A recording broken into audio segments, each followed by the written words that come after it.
Recovery అంటే అందుకే ఆలోచన చేశారు రావాలి, లేకపోతే ఇబ్బంది పడుతుంది. ఈ మనిషి పక్కనే ఇద్దరు ఈ అబ్బాయి నా పక్క పక్కన కూర్చున్నామే, వాళ్ళందరూ రౌండ్ టేబుల్ సమావేశం పెట్టిండ్రు. ఆ ఎమ్మెల్యే కాడ మెట్ల కాడ క్యాంప్ ఆఫీస్ కాడ ఆ మంచి ఎట్లా కూర్చున్నాడా, నేను ఇట్లా కూర్చున్నాను.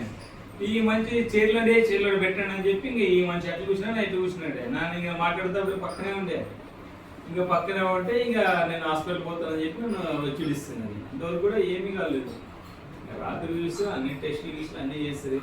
ఏమైనా హార్ట్ ప్రాబ్లం ఉందా లేకపోతే ఇంకోటి ఏమి లేదు, ఏమైనా హ్యాబిట్స్ ఏమైనా ఉన్నాయి ఏమీ లేదు, హ్యాబిట్స్ ఏమి లేవు అని చెప్పి అన్నీ చెక్ చేస్తే ఏం లేదు. టెన్షన్ ఎక్కువ తీసుకున్నావు నువ్వు, అది బ్రీతింగ్ ఎక్కువైనా దానివల్ల ఏ ఇబ్బందులు ఉన్నావు సర్లే అని చెప్పి ఆ శ్వాస ఆడకపోతే బాగా నా ఇసులో పెట్టేసి ఇంకా ఒక 2-1.5 రోజు పెట్టేస్తే ఆడిపోయినా కూడా కొద్దిగా తగ్గుతుంది అంటుంది. ఆడిపోతే మళ్ళీ ఎక్కువైపోయిందంట. అలా 11 గంటలు శ్వాస అనేది ఆక్సిజన్ పెట్టినప్పుడు ఇంకా ఎక్కువైపోయింది. రాత్రి 11:30 అప్పుడు కొద్దిగా ఫ్రీగా అయింది. కొరకు చాలా ఇబ్బంది పడుతుంది. ఆ శ్వాస సరిగా అంటే హాస్పిటల్ పోయింది.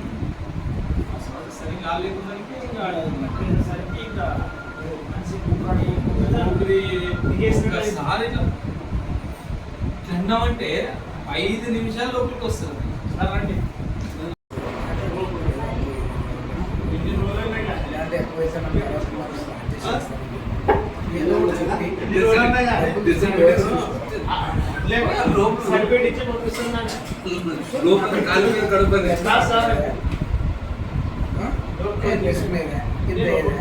పైన ఏమన్నారు